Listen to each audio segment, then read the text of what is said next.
of the queens have been exchanged, but we see sort of the outline of a position that we saw coming. And David, black is even in material, but those are double pawns. We are approaching the endgame stage. Does that mean that white, in some ways, is a pawn ahead? The c pawn doesn't have anything in front of it. Yeah, great shout, Robert. Watch out for this long term. Everyone at home, watch out for the white c-pawn stepping forward, especially if the knights disappear.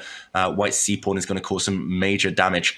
But yeah, I think two main things have happened since we were last here. The queen's coming off, but also black getting the bishop out of jail. The black bishop was a bit blocked, now nicely centralized, eliminating that e-pawn. And white has got rid of that scary looking pawn edifice on the queen side. Magnus, meanwhile, focusing his pieces clearly on this side of the board. G3 is a bit sneaky. F4 almost traps the black bishop, Robert. I was going to say white pawn to F4 would have almost trapped it. So black prevents that. He's getting rid of his double pawns by force. It looks like Firouzja fighting very well in this endgame. A good decision from Alireza to get rid of one of his bigger weaknesses here. And there's still some dynamic opportunities for both sides. As you mentioned, f4 could be really annoying. Even if f takes g3, h takes g3, that threat is renewed. So it's a good lesson in tension and when to keep or release it. Black does not want to take on g3 just yet, even though it undoubles the pawn. So for Magnus, he may bring his king forward. Why not? It's the endgame. Use the king as an active piece, as a potential weapon. So I would be bringing that king up right now and then trying to figure out what actual plan to concoct later. Ooh, Magnus takes a different path. I would have played that on autopilot. I think if it were a bullet game, Magnus would also have centralized his king. The white king clearly better placed than its counterpart. But Magnus makes it concrete. He goes very direct. He's trying to trade off the black knight, which is a blockader of white's pass pawn, that c-pawn, but also is a protector of the e-pawn. Magnus is hoping that black is slightly off balance in terms of coordination. Robert, do you think taking here? I guess that's what Alireza is going to be calculating for a while. He could also maybe maintain the tension, defend his knight. What's going through his mind, do you feel? I was wondering if he was even thinking of taking with the bishop on d4, but he decides to take with the knight, suggesting that the ensuing endgame, he feels that it should be level. But how many times have we said this, David? Should be a draw. It's got to be a draw. And then Magnus wins games just like this throughout his illustrious career. So what does white have going for him? Better pawn structure, where we'll see the e7 pawn drop, and even if those double f pawns are no more, you've isolated pawns on the king side for black. But the black king can step forward to g6 at any moment. I don't really see how white can make inroads, how white can win this game. So David, how is Magnus going to grind like a grandmaster? Oh, good question, Robert. Putting me on the spot there, though. Magnus would love, I feel, to get all of the rooks off the board right now, especially if he is able to snag this pawn on e7. Wow, he doesn't. Maybe he was afraid there, Magnus, of the black rook activating, getting very quickly to the second rank. There is a big target on the f2 square. Now it's white with the worst pawn structure. I'm not sure he's going to be able to grind this at all, even Magnus. It might be him on the defensive even. It might be Magnus aiming to try and trade off the rooks at some point in the near future. It's this black bishop which is dominating proceedings right now. Rook c2, again, showing, just as he did in the previous game, that pawns are less important than piece activity. Firouzja.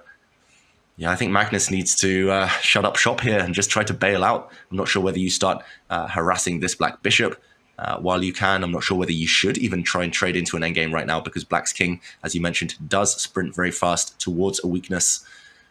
Anyone's game. 3 results still possible here, Robert.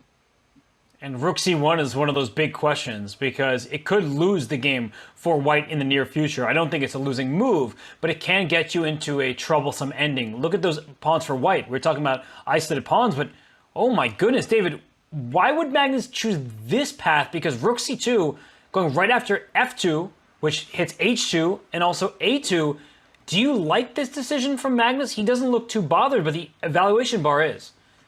He doesn't look bothered, but I would be terrified allowing this capture with a check and another capture. This is maybe what Magnus has missed. Will we see a reaction on the camera? We do. Magnus is saying, what have I done? I missed that. Not only is there a huge threat right now with the black bishop moving out of the way with a check, but he's simply down a pawn, Magnus Carlsen. Watch out, the 4th rank, there's discovered attacks. No way for white to regain the material. He's down a pawn, fighting for his life in this game, Robert. And look at him. He is beside himself because He's like, how could I miss this? The king is on a dark square. Black has a dark square bishop. You are defending the a4 pawn tactically, and king e2 is the best move for white. But I think black has king f7 as a response, and just trying to get that bishop out of here. Well, one thing to note is that white is threatening bishop takes f6 in these positions. So if black says, oh, let me protect my a pawn with a3, that bishop can capture the pawn over there. Although rook f2 check makes things a bit interesting, I do think that white can get away with this tactic. Yeah, I think you're right, Robert. Bishop takes f6 is a neutralizing threat right now, regaining the material, getting pieces off. Alireza very cleverly offers a trade of rooks, and now a huge judgment call for Magnus Carlsen. Does he get the rooks off the board? There's a threat against the h2 pawn as well. It feels like material's disappearing. I do think that should be a draw. I would definitely capture this f6 pawn right now. We'll talk about bishops and pawns of opposite color, wrong color, soon. But yeah, it's definitely asking questions of Magnus. And Robert, take it away. Oh, the bar drops. Wait, what's happened here? I was about to say this should be a draw, but apparently this is a blunder from Magnus Carlsen. He might have brought his king in the wrong direction. The king could have gone after that a pawn, and what white needs to do is give up the bishop on d8 for that a4 pawn. But guess what you can't do when you have a bishop? Get to the other color.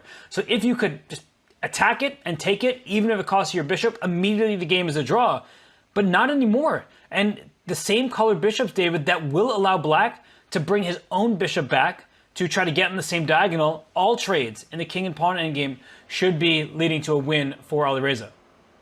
Yeah, he's going to bully that white bishop away now. He's got that extra pawn. King and pawn endgames are winning for black. He's going to put his bishop back now on the e7 square, and he's going to be able to push. The white king will at some point have to give way. Will have to kind of run back to stop the progress of that pawn, but then the black king will start running in the right direction. And the reason it's running there is because a1 is a dark square.